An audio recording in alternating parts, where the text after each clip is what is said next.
Discussion on verses 1 to 40 of 40. The leaders of the non-Muslims of Mecca, much like the people before them, employed different methods in order to discourage others from accepting Islam, out of fear of losing their leadership and social influence. One such method was challenging the reality of the Day of Judgment. Chapter 78 and Naba, verses 1 to 5. About what are they asking one another? About the great news, that over which they are in disagreement. No. They are going to know. Then no. They are going to know. Allah, the Exalted, then invites people to reflect on the creation, which clearly points to a single creator and sustainer, and also serves as a reminder of the certainty of the Day of Judgment. Chapter 78 and Naba, verse 6. Have we not made the earth a resting place? The earth has been arranged in a remarkably balanced way, allowing it to serve as a place where human life can thrive. It provides the means to cultivate crops, while also offering stable ground for building and development. When observing the different landscapes across the earth, one can see that the vast majority of land exists at a level that is suitable for human habitation. Extremely high altitudes, which are more difficult to reach and contain thinner air, are less suitable for living, while most regions are positioned in a way that supports life comfortably. In addition, accessibility is another clear sign of deliberate design. Some areas are naturally difficult to reach due to terrain, limiting excessive exploitation, while the majority of the earth remains accessible enough for people to benefit from its resources. Furthermore, the resources necessary for survival, such as water, food, and basic materials, are generally available in a way that aligns with human needs. The more essential a resource is, the more readily it can typically be found and utilized. This consistent pattern reflects intentional arrangement rather than random occurrence, pointing clearly to the existence of a purposeful creator. Chapter 78 and Naba, verse 7. And the mountains are stakes. Mountains are not merely striking features of the landscape, they serve an important role in maintaining the stability of the earth. They function in a way similar to anchors, helping to stabilize the structure of the land and reduce excessive movement. This contributes to an environment in which life can exist in relative stability, allowing rivers to flow, valleys to form, and ecosystems to flourish. In addition, mountains play a significant role in the water system. They help retain and regulate water, including rainfall, ensuring that it can be distributed and used effectively. Water that passes through or gathers in elevated regions becomes a source of fresh water for rivers and streams, supporting agriculture, drinking water, and the needs of both people and animals. This intricate balance across the earth demonstrates careful design and precise organization. The combination of stable land, accessible resources, and functioning natural systems all point toward the wisdom and power of Allah, the Exalted. At the same time, these signs serve as a reminder that just as the earth has been created with purpose and order, human life is also guided by purpose, and will ultimately be brought to account on the Day of Judgment. Another clear aspect of divine planning is the continuation of the human race through successive generations, carried on until the appointed end of time. Chapter 78 and Naba, verse 8. And we created you in pairs. Allah, the Exalted, in His perfect wisdom, placed natural inclinations within human beings that draw them towards one another. These inclinations are not without purpose. They serve to bring comfort, companionship, and emotional stability, while also ensuring the continuation of humanity through family life and future generations. Without these deeply rooted tendencies, most people would lack the motivation to form lasting relationships or raise children, and the survival of the human race would be placed at risk. Chapter 30 Rum, verse 21. And of His signs is that He created for you from yourselves mates that you may find tranquility in them, and He placed between you love and mercy. This verse draws attention to the wisdom behind human relationships, and how they develop over time. In the earlier stages of life, relationships are often strengthened by attraction and affection, which help bring individuals together and establish families. As time passes and physical strength and outward beauty naturally decline, the bond between individuals evolves into one based on mercy, patience, and mutual care. This transition is not random. It ensures that relationships remain stable and meaningful, even when the initial elements of attraction fade. Mercy becomes the foundation that sustains companionship, allowing individuals to support one another through different stages of life. This leads to stronger family structures and greater emotional balance within society. Such a system reflects careful design. It not only ensures the continuation of the human race, but also nurtures qualities such as patience, responsibility, and selflessness. These qualities are essential for both personal development and the well-being of wider communities. Therefore, the pairing of human beings and the progression of their relationships from attraction to mercy is a clear sign of purposeful creation. It highlights that human life is not based on chance, but on a carefully arranged system designed by Allah the Exalted, to provide stability, growth, and tranquility in both individual lives and society as a whole. The path of the sun ensures that the earth receives a precise and balanced cycle of light and darkness, which is essential for the proper functioning of life. The alternation of day and night, along with their gradual variation throughout the year, allows human beings to benefit fully from both periods. If the days were excessively long, people would experience exhaustion, as their bodies and minds would be strained by continuous activity. If the nights were too long, opportunities for work, education, and productivity would be severely limited. Likewise, if nights were shortened, people would be deprived of sufficient rest, leading to long-term harm to their physical and mental well-being. This balance extends beyond human routine and comfort. The cycle of day and night regulates natural processes across the earth.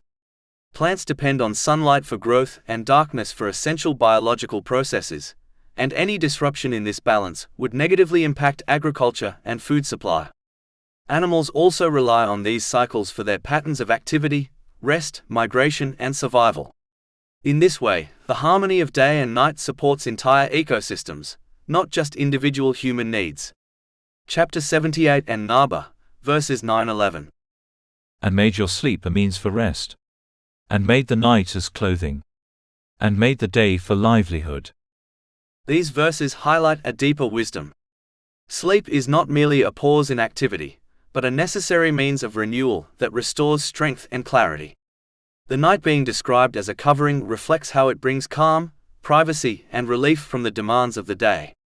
The day, in contrast, is designed for movement, effort, and seeking provision. Each phase complements the other, creating a complete system that sustains both body and mind.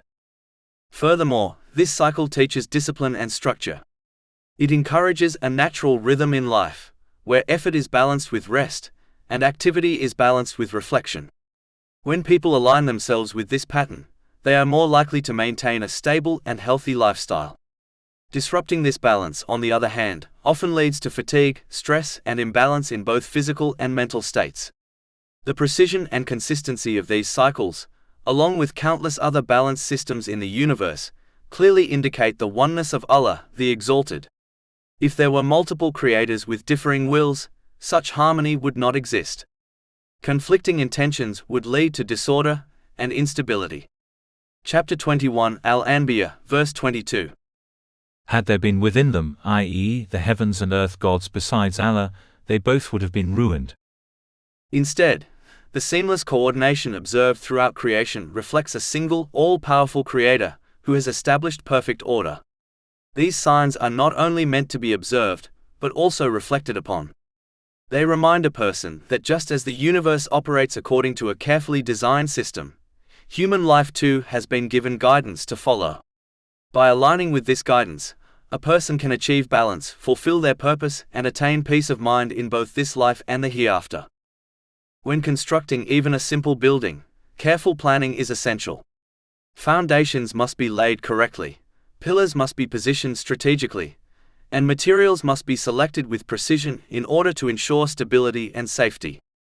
No rational person would look at a well-constructed building and assume that it came into existence by accident, without design, knowledge, or purpose. Rather, its very structure testifies to the existence of a planner, a designer, and a builder. If this is the case for something as limited and simple as a building, then it is far more unreasonable to believe that the vast and intricate system of the skies and the earth came into existence without intention. The skies, with their immense scale, perfect order, and precise balance, operate according to laws that never fail. The movements of celestial bodies, the consistency of natural cycles, and the harmony between different elements of creation all point towards deliberate design and complete control. An accidental origin would inevitably produce disorder, instability, and contradiction, yet what is observed is consistency, reliability, and balance at every level. Chapter 78 and Naba, verse 12. And constructed above you 7 strong heavens. The description of the skies as strong reflects their stability, endurance, and perfect construction. They are not fragile or chaotic, but firmly established and precisely maintained. This strength and order are signs of the power and wisdom of Allah, the Exalted, who not only created them but continues to sustain them without any flaw or collapse. Reflecting on this comparison strengthens certainty that creation is not the result of chance, but the product of perfect knowledge, wisdom, and power. Just as a building requires a builder, the universe requires a creator. Recognizing this truth naturally leads a person to acknowledge their dependence on Allah, the Exalted, and to understand the importance of obeying Him. For the one who designed and sustains such a flawless system is undoubtedly the one who knows best how a person should live within it, so that they may attain balance, purpose, and peace of mind in both this world and the hereafter. The precise positioning of the sun, in relation to the earth, is yet another powerful indication of deliberate design and perfect balance. If the sun were even slightly closer, the intense heat and radiation would make life unbearable, scorching the earth and destroying its ecosystems. On the other hand, if it were slightly further away, the earth would become too cold, freezing water sources and making survival impossible. This exact distance is not random. It reflects a finely tuned system that sustains life with precision. In addition to this, the earth has been created with a protective and balanced atmosphere. This atmosphere filters harmful radiation, regulates temperature, and allows beneficial sunlight to reach the surface in measured amounts. Without this protective layer, life would either burn under excessive radiation or perish due to extreme temperature fluctuations. This balance ensures that the sun, despite being a powerful and potentially destructive force, becomes a source of life, energy, and growth. The movement and path of the sun further reinforce this balance. The cycle of day and night provides a natural rhythm for life, periods of light for activity, work, and growth, and periods of darkness for rest, recovery, and reflection. This cycle is essential not only for human well-being but also for agriculture, as crops depend on consistent patterns of sunlight and darkness to grow properly. Any disruption in this balance, whether longer days, shorter nights, or irregular cycles, would have severe consequences for all living beings. Chapter 78 and Naba, verse 13. And made therein a burning lamp. If any aspect of this system were altered, even slightly, the result would be catastrophic for life on earth. Such precision cannot be the product of chance.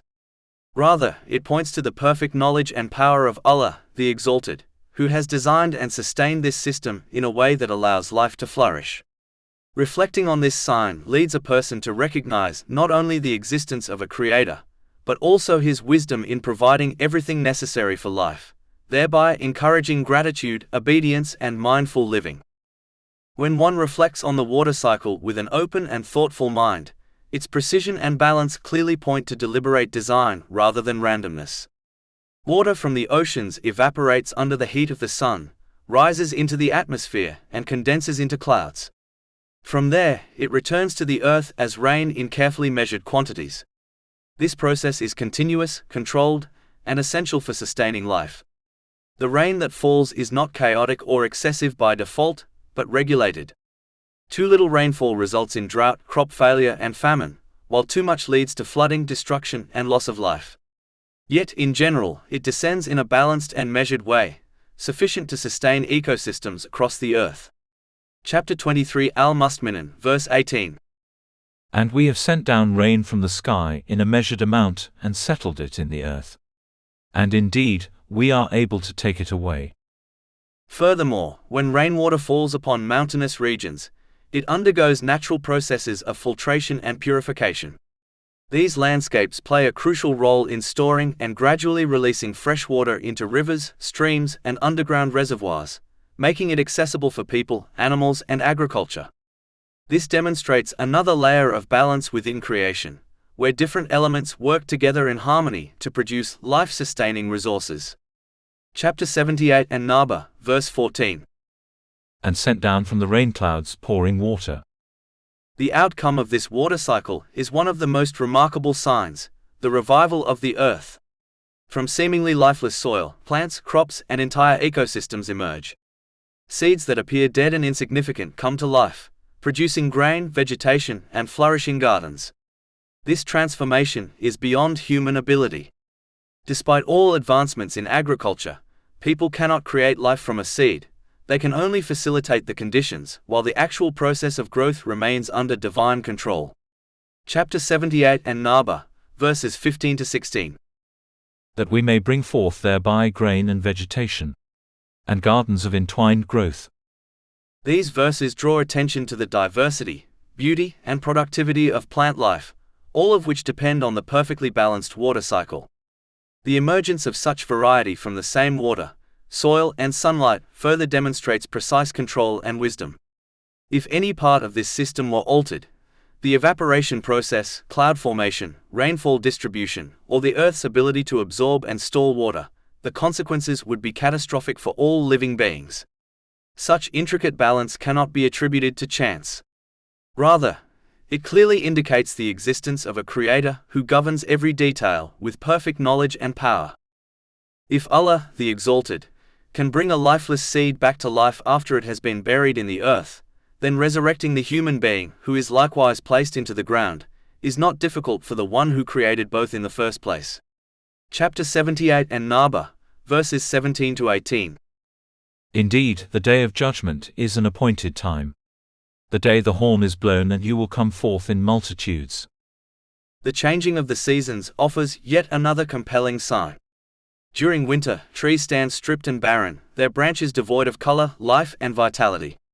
They appear lifeless, as though their existence has come to an end. Yet when spring arrives, a remarkable transformation takes place.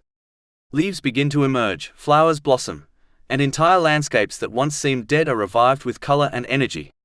This cycle repeats itself year after year, quietly but powerfully affirming the reality that life can return after apparent death. This pattern is not limited to the natural world around us. It is also evident within the human body itself. Renewal is a constant process. Skin cells, blood cells, and numerous other tissues are continuously dying and being replaced. The human body is in a perpetual state of regeneration, yet this ongoing renewal often goes unnoticed, even though it carries profound implications about life, death, and restoration. Similar signs can be observed across various forms of life. A caterpillar enters a cocoon in a state that resembles lifelessness, only to emerge later as a butterfly, completely transformed, as though it has been granted a new existence. Certain desert plants can remain dry and dormant for years, appearing entirely lifeless, yet as soon as rain touches them, they spring into life with astonishing speed and beauty. Forests that have been devastated by fire, reduced to ash and ruin, eventually recover as new growth emerges from the scorched earth and entire ecosystems are restored. Even animals provide examples of this reality. Creatures that hibernate enter deep states where their bodily functions slow dramatically, closely resembling death, yet they awaken when conditions change, returning to full activity and strength. The oceans too reflect this pattern. Coral reefs that appear lifeless after bleaching can regenerate when favorable conditions return, bringing life back to underwater ecosystems. The skies above also display this principle. Stars collapse and disperse their elements into space, and from this scattered material, new stars and planets are formed. In this way, creation emerges from what appears to be destruction, reinforcing the same underlying reality. The daily cycle of sleep and awakening is another clear sign.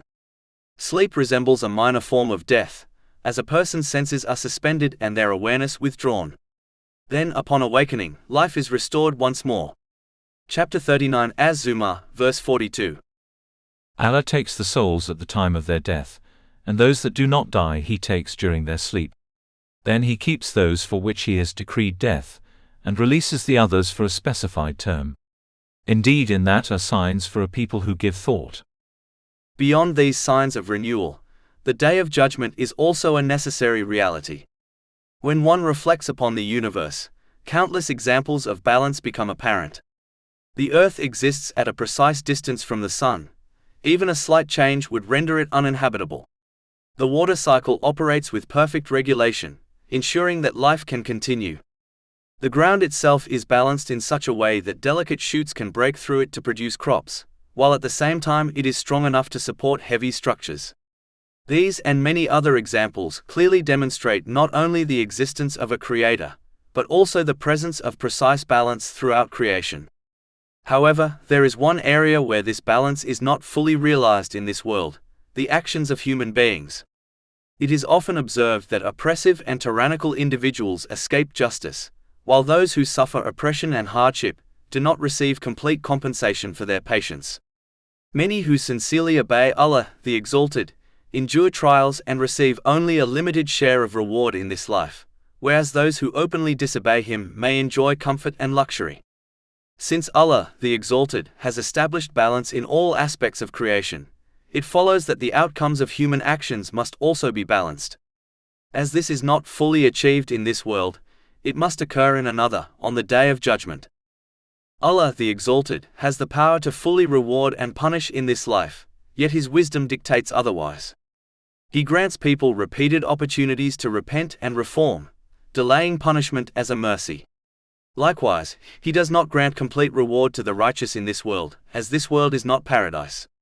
Moreover, belief in what is unseen, particularly the full reward awaiting in the next life, is a fundamental aspect of faith.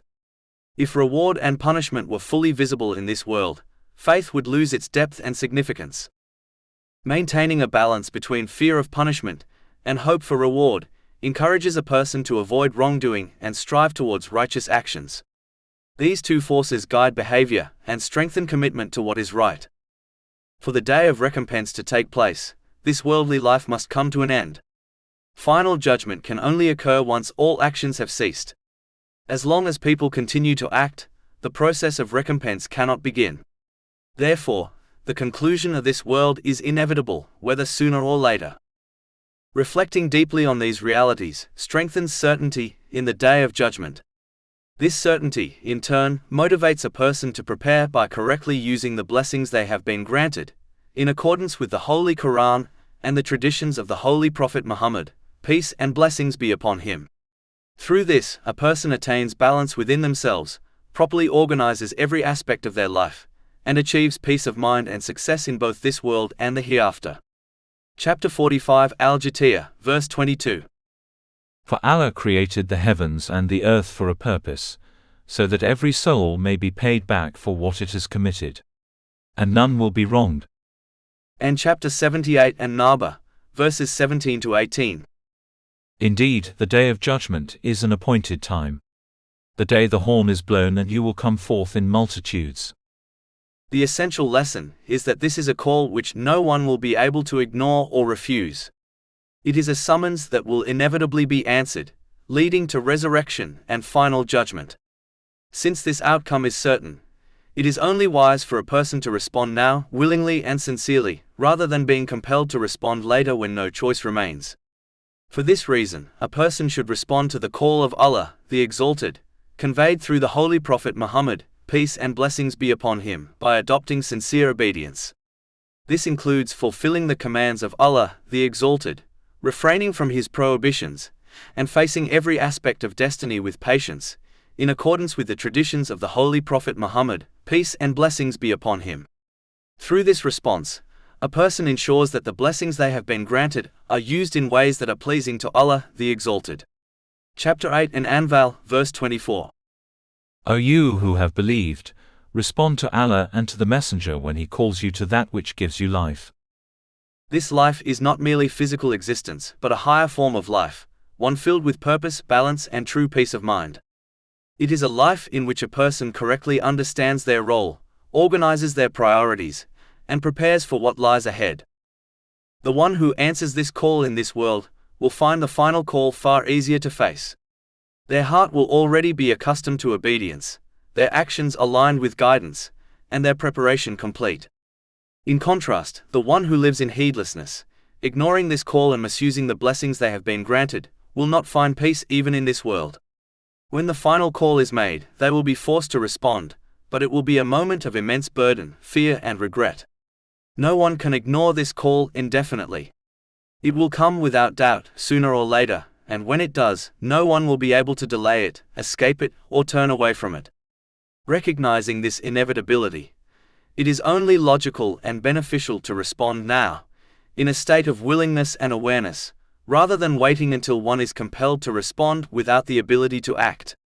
If a person hears that final call while remaining heedless, no regret, excuse, or delayed action will be of any benefit.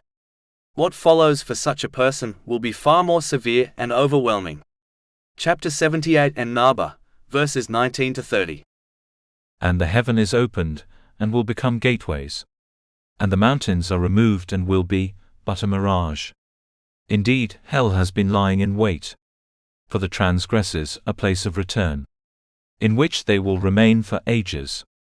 They will not taste therein any coolness or drink, except scalding water and foul purulence, an appropriate recompense. Indeed, they were not expecting an account, and denied our verses with emphatic denial. But all things we have enumerated in writing. So taste, and never will we increase you except in torment. One of the key reasons why the realities of the hereafter, such as the day of judgment and hell, are described with such clarity and detail in Islamic teachings, is to correct the false beliefs that developed among earlier nations. Many people came to trivialize these realities, treating them lightly or even turning them into matters of mockery. This attitude did not arise from sound understanding, but from wishful thinking, where individuals continued to disobey Allah, the Exalted, while convincing themselves that they would still achieve success and salvation. These false assumptions appeared in various forms. Some relied on the status or intercession of righteous individuals, without making any effort to reform themselves. Others believed that a simple verbal declaration of faith would be sufficient for salvation, regardless of their actions.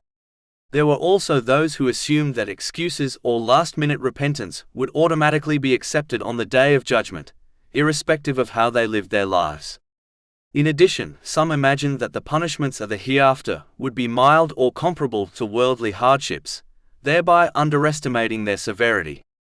In order to remove these misunderstandings, Islamic teachings present the realities of the hereafter in a vivid and detailed manner. These descriptions are meant to convey the seriousness of what lies ahead, so that people reflect deeply and prepare accordingly.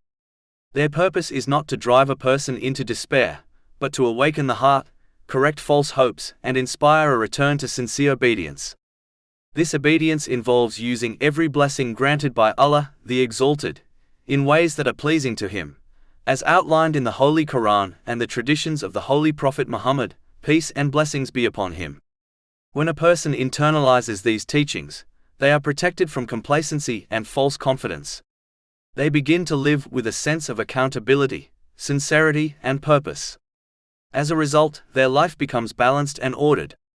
They place everything and everyone in their proper position, develop a stable mental and physical state, and prepare effectively for what lies ahead. In doing so, they secure not only protection from punishment but also success and peace of mind in both this world and the hereafter. Chapter 78 and Naba, verses 31 to 37. Indeed, for the righteous is attainment, gardens and grapevines, and young women companions of equal age, and a full cup. No ill speech will they hear therein or any falsehood. As reward from your Lord, a generous gift made due by account. From the Lord of the heavens and the earth, and whatever is between them, the most merciful. These verses makes it clear that success in the hereafter, and by extension in this world, through peace of mind, is only obtainable to those who support their verbal declaration of faith in Allah, the Exalted, with actions. If one fails to adopt the right behavior, no excuses or pleas will be accepted by Allah, the Exalted. Chapter 78 and Naba, verses 37 to 38. They possess not from him authority for speech. The day that the Spirit and the angels will stand in rows, they will not speak except for one whom the most merciful permits, and he will say what is correct. These verses point towards the Holy Prophet Muhammad, peace and blessings be upon him, who will be granted the honor of interceding for others on the Day of Judgment. This is established in many Islamic teachings. However, although such intercession will take place by the permission of Allah, the Exalted, it must never be treated lightly or as something trivial. To do so risks losing the very mercy that one hopes to receive. A mocking attitude towards intercession often comes from a false sense of security, where a person neglects to live according to the guidance of Islam, yet still expects salvation to be granted regardless. This mindset is dangerous, as it combines negligence with misplaced confidence. A person who mocks or undermines the concept of intercession may even find that the Holy Prophet Muhammad, peace and blessings be upon him, will bear witness against them on the Day of Judgment. Chapter 25 Al-Furqan, verse 30. And the messenger has said, O my Lord, indeed my people have taken this Quran as a thing abandoned. This verse is directed specifically toward those who follow Islam, as they are the community that has recognized and accepted the Holy Quran. In contrast, those who have not accepted its guidance cannot be described as having abandoned it, since they were never among its followers. The outcome for any person who belongs to the Muslims, and against whom the Holy Prophet Muhammad, peace and blessings be upon him, testifies on the Day of Judgment is clear and self-evident. Even where intercession is granted, it should not be misunderstood as a guarantee of complete deliverance from punishment. It may, by the permission of Allah the Exalted, reduce the severity of consequences, but it does not remove the seriousness of one's actions. Even the smallest exposure to hell is something beyond human endurance, and should not be taken lightly. For this reason, true hope in intercession must always be accompanied by genuine effort. A person should actively strive to use the blessings they have been given, in a way that aligns with the guidance of the Holy Quran, and the traditions of the Holy Prophet Muhammad, peace and blessings be upon him. Hope without effort leads to deception, while effort without hope leads to despair. A balanced approach is required. Ultimately, all matters of intercession rest entirely with Allah, the Exalted. It is He alone who grants permission for it according to His wisdom. Therefore, a person should live with a sense of accountability, balancing hope in mercy with awareness of responsibility, and preparing for the day when every action will be fully accounted for, by correctly using the blessings they have been granted as outlined in Islamic teachings. Chapter 78 and Naba, verse 39. That is the true day, so he who wills may take to his Lord a way of return. Allah the Exalted concludes this chapter with a clear warning about how near the Day of Judgment truly is. Chapter 78 and Naba, verse 40. Indeed, we have warned you of a near punishment. Even if the Day of Judgment appears distant in terms of years, the reality is that a person's accountability effectively begins at the moment of death, and death is something that is never far away. For this reason, a person should not fall into the illusion of having unlimited time, as such thinking delays sincere preparation for what is certain to come. A person only needs to reflect on their daily routine over a 24-hour period to recognize this imbalance. How much time is spent on worldly matters, compared to how much is devoted to preparing for the hereafter? This reflection alone can reveal whether a person is truly ready or merely postponing what must be done. False hope in a long life is one of the most effective tools used by the devil to mislead people. When a person believes they have ample time, they delay repentance, postpone self-improvement, and put off turning back to Allah, the Exalted. They tell themselves that change can happen later, yet that later often never arrives. Many people pass away without ever having taken those first sincere steps. This false sense of security also encourages attachment to material wealth. A person begins to accumulate and hoard, believing they must prepare for a long future in this world. Fear is instilled that, in old age, they may be alone and unable to earn, and so they rely entirely on stockpiling worldly resources. In doing so, they forget that Allah, the Exalted, who provided for them in their youth, is fully capable of providing for them in their old age as well. In fact, provision was already decreed long before creation, as confirmed in a hadith found in Sahih Muslim, number 6748. It is remarkable how a person may spend decades saving for retirement, an outcome that is uncertain and often short-lived, yet neglect preparation for the eternal life to come. This reflects a clear imbalance in priorities. At the same time, Islam does not forbid preparation for worldly needs. There is nothing wrong with planning for the near future, or managing resources responsibly. However, the crucial point is that the hereafter must always remain the priority. A person should live in the world, but not become consumed by it. Although many people acknowledge that death can come at any time, their actions often contradict this belief. They live as though they will remain in this world indefinitely. Yet, if they were granted the certainty of a very long life, even then they would still be unable to maximize their efforts due to the natural limitations of time, day and night. This highlights how limited human opportunity truly is. Countless people pass away earlier than expected. The real question is how many of those who witness such events take heed and adjust their behavior accordingly. One of the greatest regrets a person will experience at the time of death, or in the stages of the hereafter, is the realization that they delayed preparing for it. Chapter 63 Al-Munafiqun, verses 10 to 11.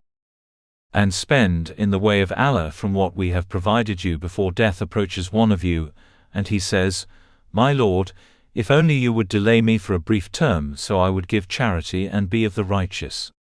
But never will Allah delay a soul when its time has come. And Allah is aware of what you do. A simple comparison makes this reality easier to understand. A person who invests most of their time and wealth into a temporary dwelling they will only occupy briefly would be considered unwise, especially if they neglect preparing for a permanent home they intend to live in for a very long time. The same applies to giving preference to this temporary world over the eternal hereafter. A person should aim to maintain a balance between fulfilling worldly responsibilities and preparing for the hereafter. However, it must be understood that death does not arrive at a predictable time, age, or situation. It comes unexpectedly, entirely by the decree of Allah, the Exalted. For this reason, preparation for death and what follows must take priority over planning for a future in this world, which is uncertain and not guaranteed. If a person fails to actively prepare by using the blessings granted by Allah, the Exalted, in the manner outlined in Islamic guidance, this imbalance will begin to affect their life. Their mental and physical state can become unstable, and they may lose proper perspective, placing things and people in the wrong priorities within their life. As a result, they experience stress, hardship, and ongoing difficulty, even if they possess worldly comforts and luxuries. More importantly, because they neglected to prepare for their accountability on the Day of Judgment, their outcome in the hereafter will be far more severe. Chapter 78 and Naba, verse 40. On the day when a man will observe what his hands have put forth, and the disbeliever will say, Oh, I wish that I were dust. A person should understand that regret exists in two distinct forms. The first type relates to worldly matters, such as missing opportunities in marriage, family life, or other personal goals. The second type relates to the hereafter, such as failing to utilize time, wealth, and abilities in a way that pleases Allah, the Exalted. Worldly regrets are temporary by nature. They either come to an end when a person achieves what they desired, changes their perspective, or reaches the end of their life. Even when they cause sadness, they do not result in lasting punishment, and they will ultimately disappear, especially if the person is granted paradise through the mercy of Allah, the Exalted. In contrast, the regrets of the hereafter are far more serious and enduring. The time spent in the grave and on the Day of Judgment is far longer than a person's life in this world. These regrets will not come to an end unless a person is admitted into paradise, which is not guaranteed and may only occur after an extended period. Chapter 22 Al-Hajj, verse 47. And indeed a day with your Lord is like 1,000 years of those which you count. Because of this, these regrets carry far greater weight, as they are directly connected to one's final outcome and potential punishment. Therefore, a person should reflect carefully on this reality and show kindness to themselves by striving to remove the causes of regret in the hereafter, before focusing on removing worldly regrets. By prioritizing preparation for what is eternal, a person protects themselves from lasting loss and moves towards true success and balance in both this life and the next. Chapter 78 and Naba, verse 40. On the day when a man will observe what his hands have put forth, and the disbeliever will say, "Oh, I wish that I were dust." Therefore, a person should accept and apply the guidance of Islam for their own benefit, even when it conflicts with personal desires. This can be understood by comparing it to a wise patient who follows a doctor's instructions. Such a patient may be given bitter medicine or placed on a strict diet, yet they comply because they trust that the advice is for their well-being. In the same way, a person who submits to the guidance of Islam, even when it requires discipline or sacrifice, ultimately attains true balance in both mind and body. This is because the one who possesses complete and perfect knowledge of human beings and their needs is Allah, the Exalted. No system created by society, no matter how advanced, can achieve the same level of understanding. Human knowledge remains limited, shaped by incomplete experience, restricted foresight, and personal bias. As a result, it cannot fully address every challenge a person faces, nor can it guarantee a life free from emotional or physical distress. It also cannot ensure that a person places everything and everyone in their life in the correct order. In contrast, Allah the Exalted has granted guidance through the Holy Quran and the traditions of the Holy Prophet Muhammad, peace and blessings be upon him. This guidance is complete and designed to lead a person toward true balance. Its effectiveness can be observed when comparing those who follow it sincerely with those who do not. Although a patient often follows medical advice without fully understanding the science behind it, placing trust in the expertise of the doctor, Allah the Exalted, does not require blind submission. Instead, he encourages people to reflect deeply on the teachings of Islam so that they can recognize their truth through clear evidence and experience their positive effects in life. This requires approaching the teachings with sincerity, openness, and a willingness to learn. Chapter 12 Yusuf, verse 108. Say, "This is my way, I invite to Allah with insight, I and those who follow me." Furthermore, since Allah the Exalted alone has control over the inner state of a person's heart, the true center of peace and emotional well-being, it is He alone who grants tranquility and contentment. Chapter 53 and Najm, verse 43. And that it is He who makes one laugh and weep. From this, it becomes clear that lasting peace of mind is not something that can be secured through material means alone, or through human effort in isolation. Rather, it is granted by Allah, the Exalted, to those who align their lives with His guidance, using the blessings they have been given in the manner outlined in Islamic teachings. Chapter 16 and Nahl, verse 97. Whoever does righteousness, whether male or female, while he is a believer, we will surely cause him to live a good life, and we will surely give them their reward in the hereafter according to the best of what they used to do. All praise is due to Allah, Lord of the worlds, and may peace and blessings be upon His final messenger, Muhammad, his noble family and companions.